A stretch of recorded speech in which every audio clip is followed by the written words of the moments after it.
Tuhan kita Tuhan yang baik, amin. Kita hidup sampai hari ini itu cuma karena anugerah dari Tuhan. Aku basicnya psikolog gitu ya, jadi kebanyakan kerjanya itu di dunia psikologi. Nah sekarang aku tuh lagi fokus ke perusahaan-perusahaan, jadi lebih banyak ke rekrutmen. Jadi fokusnya lebih ke biasanya nih anak-anak muda generasi Z gitu ya. Sekarang kan lagi zaman-zamannya kalau habis lulusan tuh cari kerjaan. Dan aku melihat di zaman ini banyak banget perusahaan itu yang kolaps. Perusahaan-perusahaan besar itu banyak banget yang di tahun ini tuh pada tutup. Orang itu aku tuh sekarang rekrutmen tuh sehari bisa screening puluhan ratusan CV gitu. Dan kemarinnya aku habis interview orang karena banyak perusahaan-perusahaan besar yang tutup. Orang yang gajinya dari 20 juta itu mau ditawar jadi 10 juta. Orang yang tadinya gajinya 40 juta, 35 juta itu mau ditawar cuma tinggal setengah, tinggal 20 juta. Saking sekarang susahnya cari kerjaan. Dan banyak orang-orang yang stres gitu ya. Jadi belakangan ini, hari-hari ini ngerasa gak sih hidup itu kayaknya susah gitu. Yang kuliah itu berjuang ngejar IP gitu ya, yang kerja berjuang cari kerjaan, cari uang. Dan aku melihat banyak orang berlomba-lomba untuk menjadi orang sukses. Banyak orang berlomba untuk jadi anak pintar gitu di sekolah. Banyak orang yang berlomba untuk dapat IPK yang besar. Banyak orang yang berlomba untuk jadi viral, untuk menjadi terkenal, ya untuk jadi sukses lah di dunia ini. Tapi sometimes banyak anak-anak Tuhan yang lupa berapa banyak dari kita yang mengejar untuk berkenan di hadapan Tuhan. Mau sepintar apapun kita, sehebat apapun kita, mau kamu seviral apapun, kamu mau hidup bahagia seperti apapun di dunia, tapi kalau kita itu tidak berkenan di hadapan Tuhan dan mati masuk surga, semuanya sia-sia. Setuju nggak? Siapa di sini yang mau hidupnya diberkati berlimpah-limpah sama Tuhan waktu di dunia? Pengen kalian diberkati nanti menikah dapat pasangan yang baik, yang cinta Tuhan mau? Mau hidupnya penuh dengan sukacita? Tapi ada nggak yang mau hidupnya diberkati berlimpah-limpah tapi matinya masuk neraka? Ada yang mau? Kalau boleh pilih gitu ya, kalau cuma ada dua pilihan, hidup di dunia susah tapi masuk surga, atau hidup di dunia enak tapi masuk neraka, mendingan kita pilih yang di dunia susah tapi masuk surga. Setuju nggak sih? Ya tapi lebih baik di dunia bahagia, di surga bahagia gitu ya. So teman-teman, hari ini aku mau kasih tahu, kita itu semua pasti akan meninggal. Manusia itu mengalami dua hal yang pasti dalam hidup. Yang satu yang namanya kelahiran. Nggak ada dari kita yang tiba-tiba seperti Mr. Bean, tiba-tiba ada di bumi. Dari planet lain tuh nggak ada. Semua manusia itu dilahirkan dan semua manusia pasti akan meninggal. Ada yang kayak Elia gitu ya, rapture. Ada yang meninggal ya pada umumnya sih ya meninggal ya, mati gitu ya. Tapi setiap orang itu akan ada waktunya mengalami yang namanya penghakiman. Pertanyaannya hari ini, kalau siang ini sejam lagi Tuhan Yesus datang, siapa yang yakin pasti masuk surga? Yang yakin masuk surga? Ini seriously, cuma nggak nyampe 10 orang yang angkat tangan next gen. Kalau Tuhan datang siang hari ini, yakin gak lu masuk surga? Nggak nyampe 10 orang yang angkat tangan di ruangan ini. Artinya gini, kalau lu gak yakin angkat tangan hari ini, berarti kita belum yakin kita hidup berkenan di hadapan Tuhan. Kalau kita gak yakin angkat tangan siang hari ini, artinya banyak hal yang harus kita introspeksi. Anak-anak muda dengar baik-baik. Kita harus siap kapanpun Tuhan panggil kita, setuju nggak? Lu harus siap. Guys, aku tuh psikolog nanganin untuk family therapy. Jadi kasus-kasus rumah tangga, termasuk misalnya ada anak yang kabur dari rumah, berantem sama orang tua, tapi termasuk juga kalau misalnya suami istri berantem mau cerai, mau divorce, itu aku juga nanganin. Tahu nggak sih, kalau orang salah pilih pasangan hidup, apalagi Kristen, itu menderita banget. itu nggak bisa cerai. Seandainya kepepet banget dia cerai, itu nggak boleh nikah lagi. Lu kebayang nggak sih kayak jadi janda, jadi duda sampai meninggal nanti. Jadi salah pilih pasangan hidup aja tuh semenderita itu. Apalagi kalau kita salah menjalani hidup dan masuk neraka. Itu namanya point of no return. Tahu point of no return? Nggak ada titik balik. Orang udah masuk neraka kagak ada tuh hidup lagi, bertobat lagi tuh nggak ada. That's why hidup itu jangan pernah gambling. Salah masuk kuliah masih bisa diperbaiki. Salah masuk neraka nggak bisa balik lagi. Makanya setiap kita harus bertanggung jawab sama diri kita masing-masing. Lu nggak bisa nyalahin orang tua. Ini karena mama papa berantem tiap hari, karena mama papa gue toksik, makanya gue jadi kayak gini. Nggak ada ceritanya begitu. Setiap kita bertanggung jawab atas imannya masing-masing. Setiap kita bertanggung jawab atas keselamatan diri sendiri. Mau usia berapapun kita hari ini, apapun keadaan kita harus hidup berkenan di hadapan Tuhan, amin. Sejak manusia itu jatuh ke dalam dosa, sejak Adam dan Hawa jatuh ke dalam dosa, hidup manusia jadi susah. Salah satunya melahirkan itu jadi sakit. Salah satunya yang cowok-cowok maupun cewek sekarang kita susah cari kerja, itu karena Adam dan Hawa. Suamiku suka ngomong gini, aduh kerja capek banget ya. Harusnya dulu Adam jangan ngikutin Hawa makan buah dosa. Jadi kita gak susah. Tapi realitanya karena Adam dan Hawa sudah berdosa, hari ini kita semua manusia berjuang.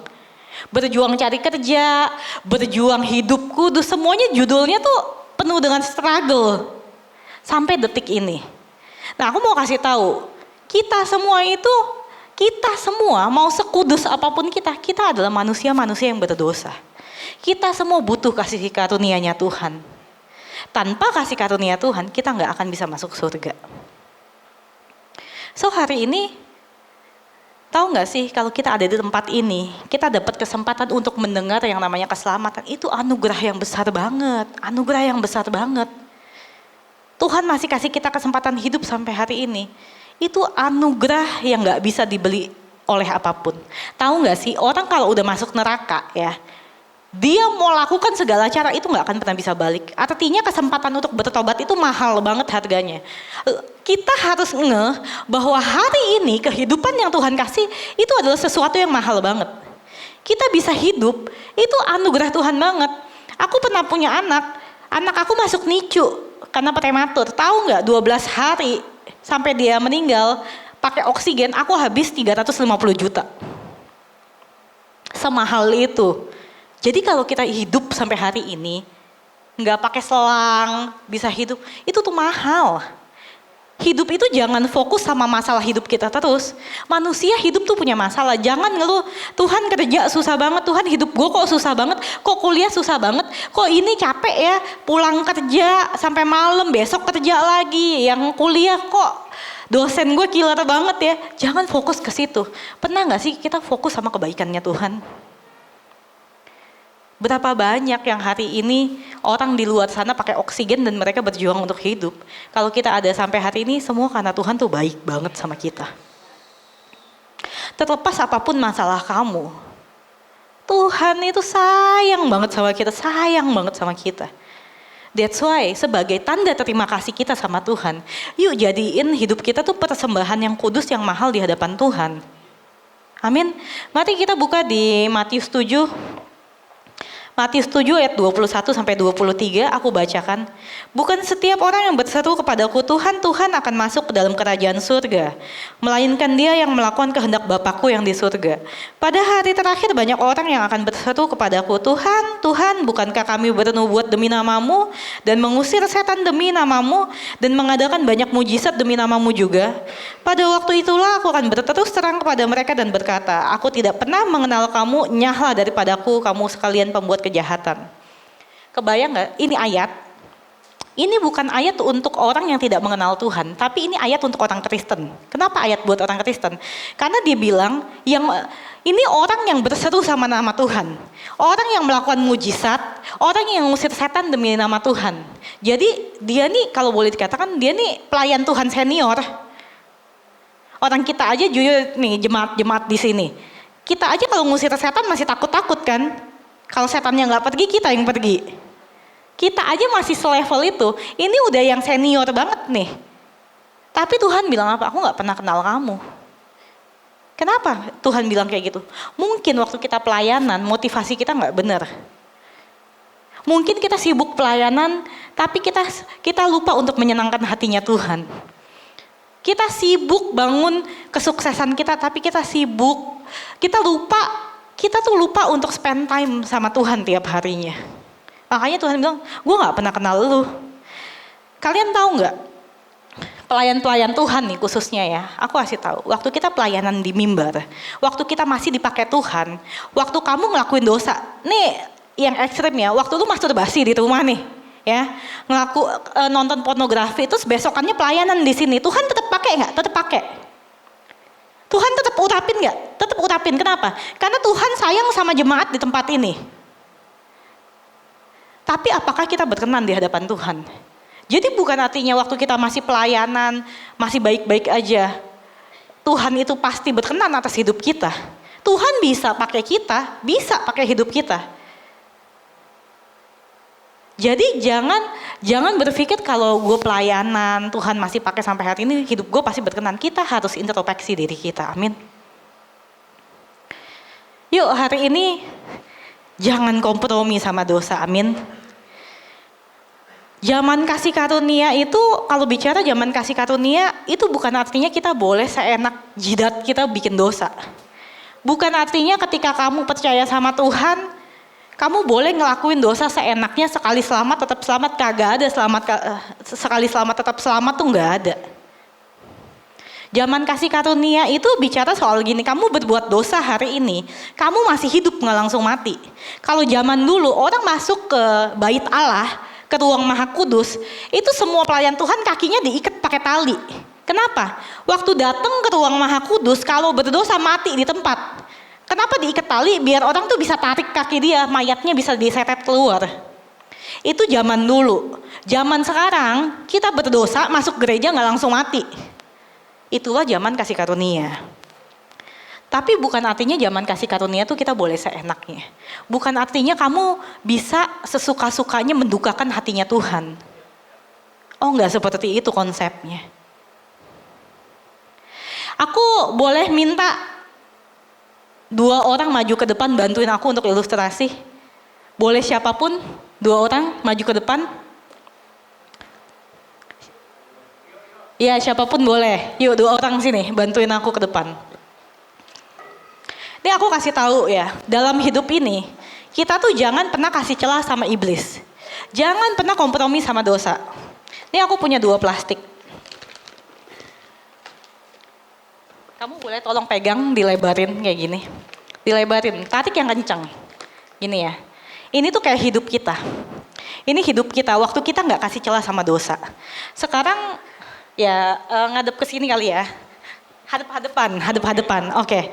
Ini kayak hidup kita nih. Waktu kita hidup di hadapan Tuhan, ini hidupnya kamu, ini hatinya ya, ini hatinya. Nah, ini bentengnya, ini benteng hidup kita nih. Coba aku minta tolong kamu bolongin dong, sentuh dia. Bolongin. Sekuat tenaga coba. Sekuat tenaga bolongin. Lagi coba. Nggak bolong kan? Susah ya? Oke. Ini aku kasih tahu. Ini waktu kamu nggak kompromi sama dosa. Nih, ini yang lembar kedua. Ini ada celah kecil banget. Coba kamu tembusin. Coba. Gampang nggak? Thank you ya. Boleh duduk dulu. Aku mau kasih tahu kamu gini. Waktu kamu, ini hidup kamu gak kompromi sama dosa. Waktu ada godaan hidup, kamu itu iman kamu gak mudah untuk dicuri sama iblis. Iblis itu mesti setengah mati buat jatuhin kamu. Tetap gak bisa, kenapa? Kamu gak kompromi sama dosa. Waktu kamu kompromi sama dosa, sekecil apapun, itu jadi celah buat iblis untuk ambil imannya kamu. Jadi jangan pikir, gue cuma bohong doang, gue cuma ciuman doang, gue cuma gak baca Alkitab doang, gue cuma ini, gue cuma itu. Tapi tahu gak, dari yang cuma ini, cuma itu jadi celah untuk kita jatuh dalam dosa dan gak berkenan di hadapan Tuhan.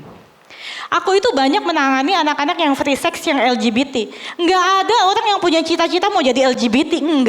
Nggak ada. Nggak ada yang bilang, Kak gue gede mau jadi gay. Kagak ada. Nggak ada orang yang cita-cita, Kak nanti umur 12 tahun gue mau aborsi. Kagak ada. Semuanya kenapa? Semua berasal dari kompromi. Contoh ya, aku pernah ada kasus yang anak kebobolan sampai MBA. Sampai free sex cuma karena apa? Main kelitik-kelitikan sama pasangannya di rumah. Main kelitik-kelitikan sama pacarnya. Ih lucu ya, lama-lama pegang kemana-mana, grepe buka baju. So aku mau kasih tahu, sama kayak gini. Waktu kamu hidup kudus, kamu gak kasih celah buat iblis. Iblis itu susah untuk masuk ke kehidupan kita. Tapi sekali kamu kasih lubang kecil, iblis akan ambil hidupnya kamu.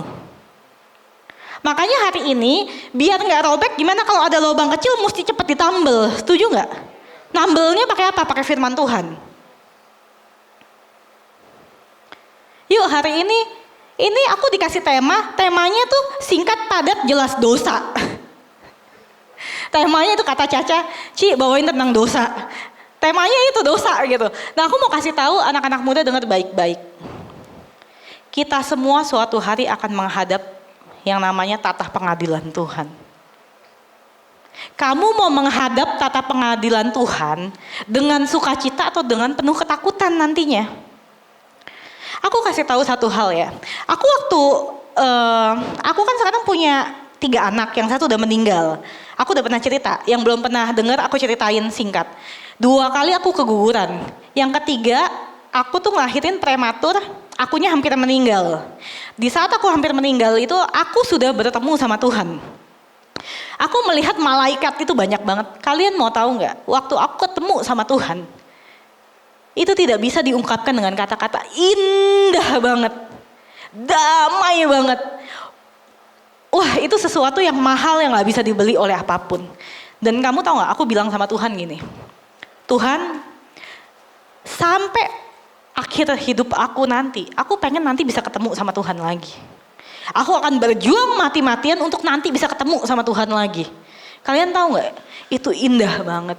Indah banget. Pengen gak sih suatu hari nanti kita ketemu sama Tuhan? Aku kasih tahu ya, yang namanya neraka dan surga itu real ada. Kak boleh siapin videonya ya. Ini ada satu video singkat, aku akan puterin sebentar aja. Ada satu hamba Tuhan yang dibawa sama Tuhan untuk melihat neraka. Dia ini seorang pelukis. Tuhan bilang gini, apa yang kamu lihat di neraka tolong dilukiskan. Nah jadi di video nanti yang kalian lihat itu adalah hasil lukisannya dia. Yang dia lihat di neraka. Dia melihat banyak orang yang ditusuk sama iblis pakai besi panas, yang dari lidahnya tuh keluar cacing segala macam. Itu adalah gambaran yang dia lihat di neraka. Boleh di play Kak? Don't go to hell. An artist from South Korea was taken to hell by the Lord Jesus himself. This artist has been attending all-night prayer meetings since April of 2009 and continues to do so. It has been over 1 year. As I prayed during these all-night meetings, I grew to love Jesus more than ever. One day, Jesus came and said in my heart, I will show you the deeper things of heaven. I thought I was going to visit heaven, but instead I had visited hell. As soon as Jesus spoke into my heart, we entered into the spiritual realm. But Jesus took me and he showed me hell. Ini yang dia lihat di neraka. As Ini I hasil followed lukisannya dia Jesus, semua. I cried the whole time. Spirits of snakes are filled in the alcoholic drinks and in cigarettes that people smoke. Jesus took many people and showed them hell. I see countless people falling into the eternal deep sea of the fire of hell every single day. Tell the people what you have witnessed in hell. Tell the people how awful and gruesome hell is. You must paint the scene of hell as if you are looking through the pain of my aching heart. I then began to hear moans, screams, and wailing sounds. Most people have a misconception about hell. They're deluded, and many people think only if you believe in Jesus Christ they will end up in heaven. Some even think that once they die, that will be it. Nothing. Many believe as they think. Therefore, they live their lives as they desire. As people watch violent, secular movies, demons would actually torment the person's soul without the person realizing or knowing it. As the person watches the scenes from TV, their soul is in torment and Ini dia in ngelihat pain. ada orang yang The soul dikulitin is damaged hidup-hidup and di wounded. sana.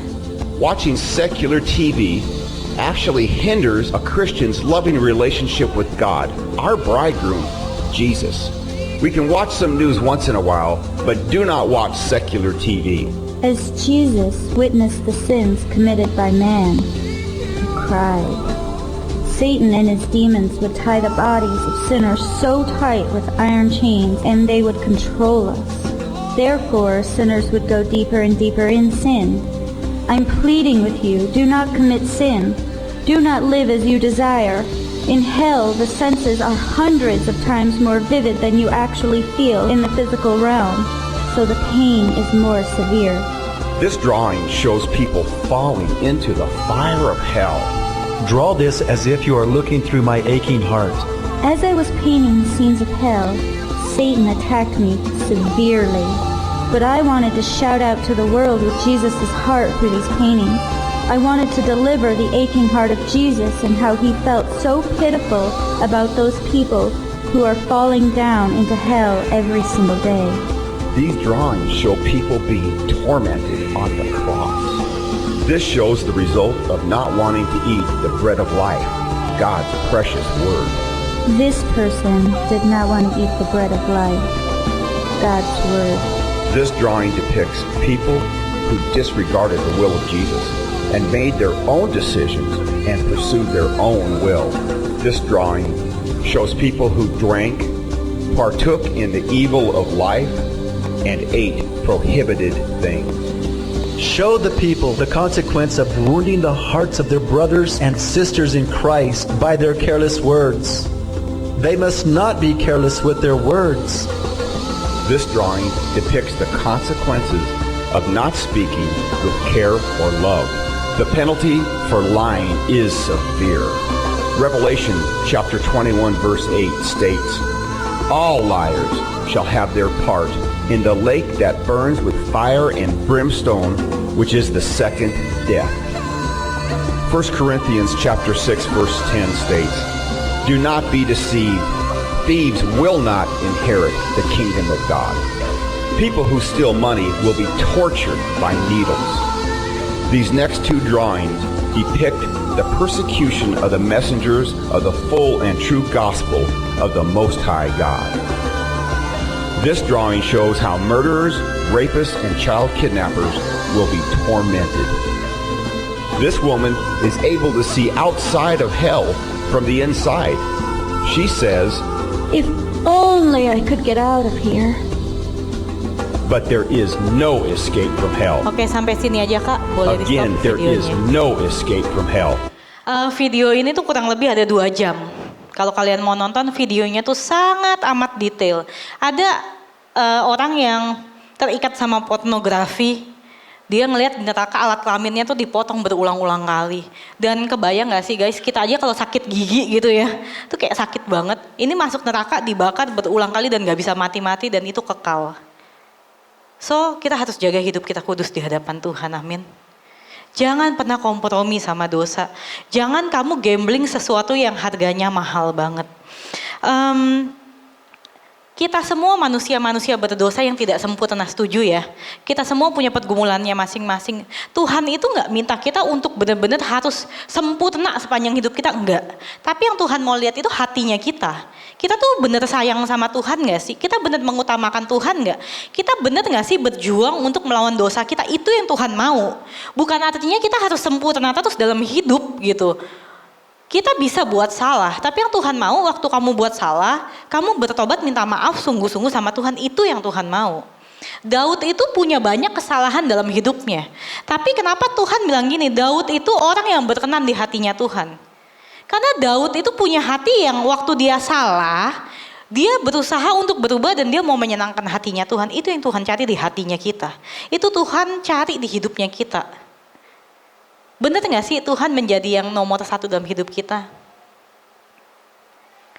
Ada lagu yang bilang gini, namamu selalu ada di tempat pertama di hatiku dan selalu menjadi yang utama di hidupku. Pertanyaannya benar nggak sampai detik ini lewatin semua masalah kamu, Tuhan tetap nomor satu, benar nggak? Waktu Tuhan nggak kasih apa yang kamu minta, waktu Tuhan belum kabulin doa kamu, kamu masih tetap cinta sama Tuhan nggak hari ini? Benar nggak kamu cinta Tuhan di atas pekerjaanmu, di atas kuliahmu, di atas pasanganmu, di atas segala kehidupanmu? Hari ini kita mau belajar dari Daud. Kenapa Daud itu berkenan di hatinya Tuhan? Yang pertama adalah aku mau kasih tahu, Daud itu mengizinkan orang lain untuk introspeksi dirinya. Daud itu pernah salah, dia pernah mengambil Batsheba, udah dia ngambil istri orang, suaminya dibunuh. Itu jahat banget. Tapi waktu Nabi Nathan tegur dia, yang dilakukan sama Daud saat itu adalah dia bertobat. Dia bisa nggak bunuh Nabi Nathan? Sangat bisa. Dia itu raja. Raja itu tahtanya udah paling tinggi. Tapi yang dia lakukan adalah dia merendahkan hatinya untuk bertobat. Hari ini berapa banyak dari kita yang waktu kita salah kita mau dengerin dan bertobat. Waktu kamu ditegur sama kakak pembinamu, kamu ditegur sama bos kamu ditegur sama dosen kamu, sama orang tua kamu, kita mau introspeksi diri dan kita mau bertobat seperti Daud. Kita semua bisa salah. Aku pelayanan bisa salah. Aku hidup bisa salah. Aku jadi orang tua bisa salah.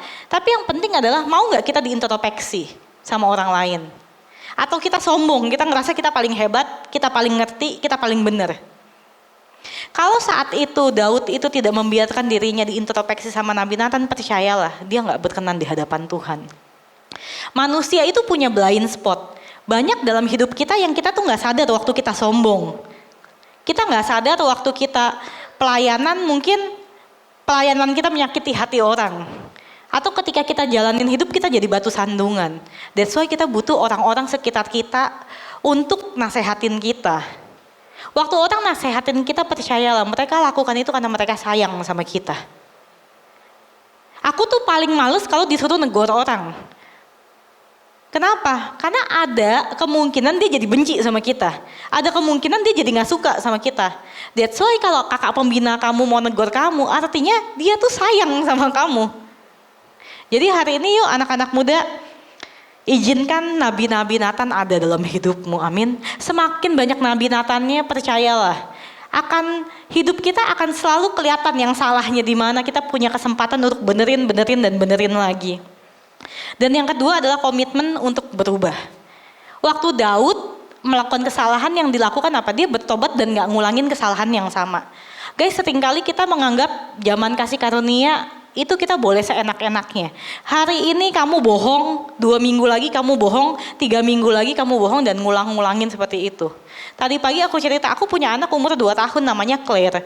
Si Claire ini sering banget melakukan kesalahan berulang-ulang kali dan dia say sorry. Jadi misalnya aku bilang gini, Claire gak boleh pukul suster ya, gitu ya. Gak boleh pukul sus. Dia pukul terus dia bilang gini, sorry mami. 10 menit lagi dia gak suka sama susternya dipukul gitu ya. Dan dia bilang sorry mami. Terus aku bilang gini, tahu gak Claire, waktu kamu say sorry sama mami maafin kamu. Tapi bukan artinya kamu boleh ngulangin kesalahan yang sama dengan sorry itu. Sama waktu kita sama Tuhan. Waktu kita say sorry sama Tuhan, bukan artinya kamu boleh mendukakan Roh Kudus berulang-ulang kali. Percayalah, apa yang kamu tabur itu yang kamu tuai. Tuhan itu sayang banget sama kita, makanya setiap kali kita doa, kita minta maaf, sedosa apapun kita, sejahat apapun kita minta maaf sama Tuhan, pasti dimaafin, pasti. Pengampunan itu terus ada, terus dikasih sama Tuhan selama kita hidup. Tapi bukan artinya kita nyakitin hati Tuhan terus. Yuk, biar sisa hidup kita kita pakai untuk menyenangkan hatinya Tuhan, amin. Guys, pengen gak suatu hari nanti kita lihat Tuhan? Kalau kamu pengen lihat Tuhan suatu hari nanti, matamu harus kudus. Kamu harus jaga mata kamu, jangan lihat yang tidak berkenan di hadapan Tuhan. Pengen peluk Tuhan gak? Kamu harus jaga tubuhmu kudus di hadapan Tuhan karena Tuhan itu kudus. Kamu pengen berjalan dalam kemenangan demi kemenangan dalam hidupmu, jaga setiap langkah hidupnya kamu. Di dunia ini ada 2 tipikal orang. Ada orang yang kalau kita ketemu sama dia sejam, kalau kita ngobrol sama dia, kita tuh berasa energi kita keserap, ngerti gak sih? Ketemu dia tuh kayaknya bawaannya abis ketemu dia kepala gue pusing gitu.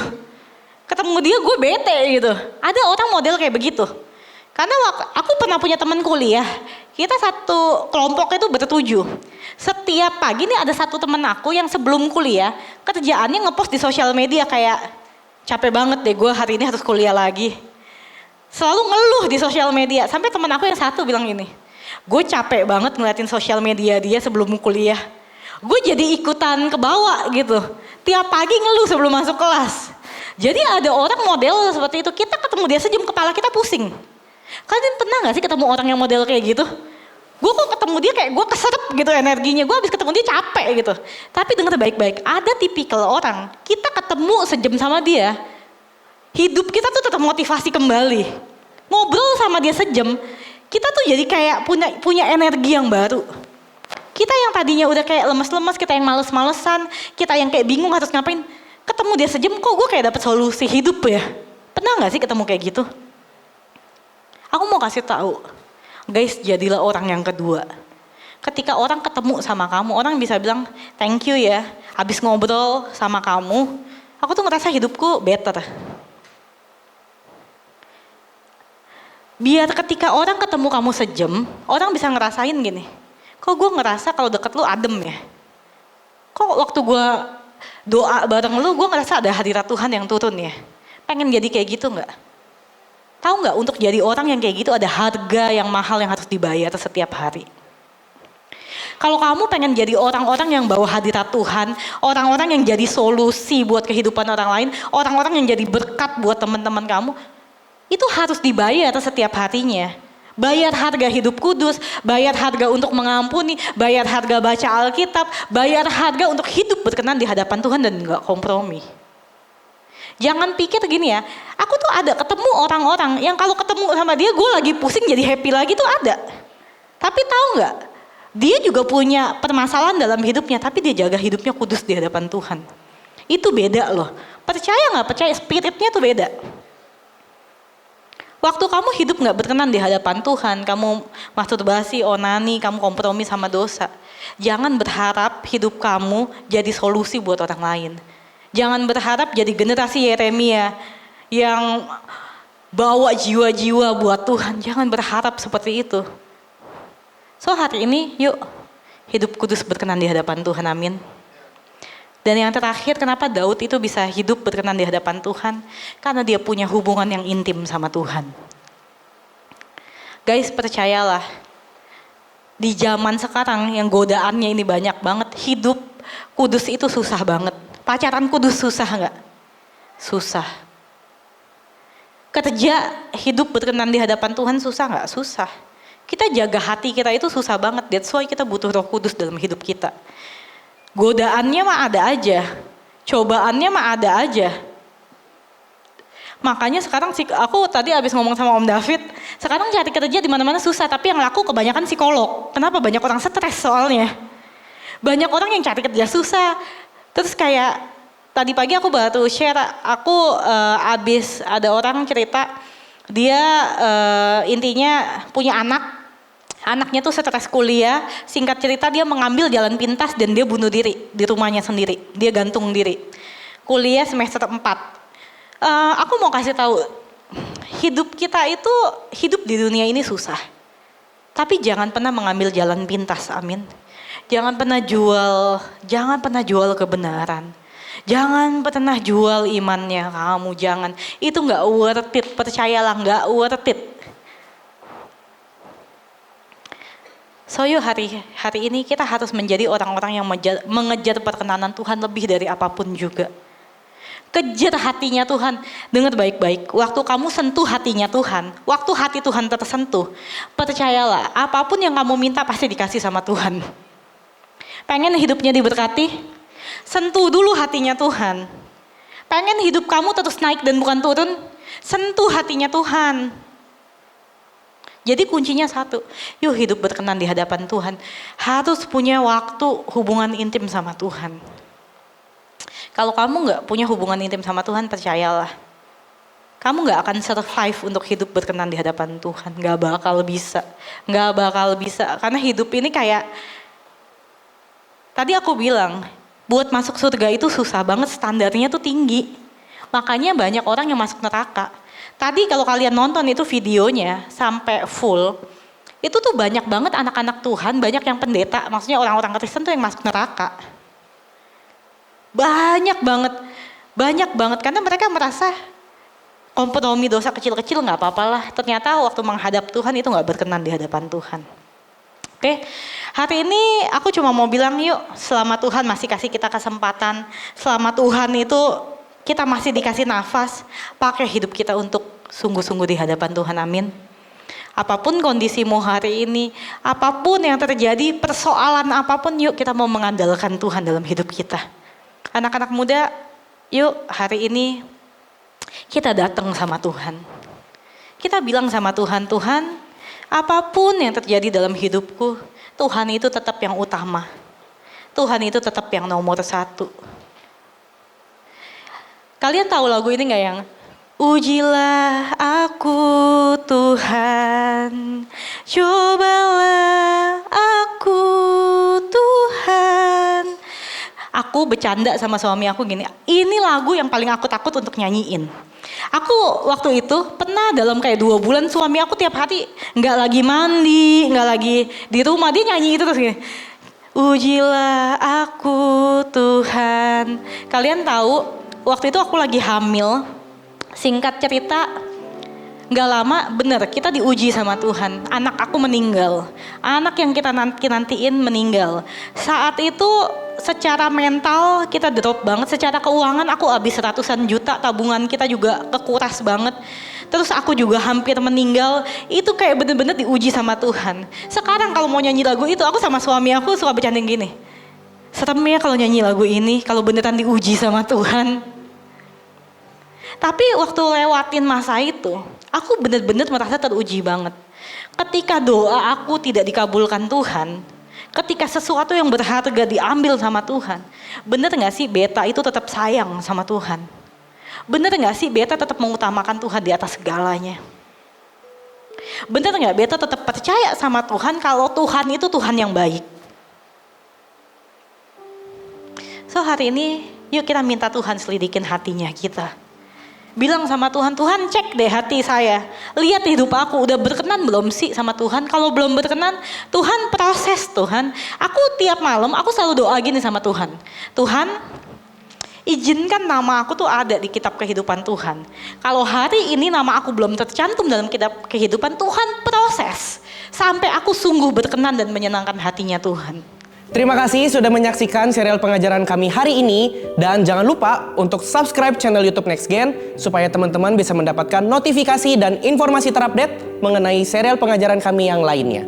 Dan untuk kamu yang belum memiliki komunitas atau baru pertama kali menerima Tuhan Yesus sebagai Tuhan dan Juru Selamat, yuk join dan gabung di Next Gen. Kita sama-sama beribadah, bertumbuh, dan belajar untuk hidup lebih lagi bagi Tuhan. Sebelum kita akhiri, mari kita bersatu di dalam doa. Tuhan, terima kasih untuk hari ini, untuk kesempatan yang Kau berikan. Kalau kami sudah mendengarkan firman-Mu, biarlah firman-Mu bisa tertanam, bertumbuh, dan berbuah di setiap hidup kami ya Tuhan. Biarlah kami nggak cuma merenungkan, tapi kami juga bisa menghidupi dan mempraktikkan firman yang telah kami dengar ya Tuhan. Terima kasih, di dalam nama Tuhan Yesus kami telah berdoa dan mengucap syukur. Haleluya, puji Tuhan, amin. Sampai jumpa teman-teman, dan Tuhan berkati. Bye!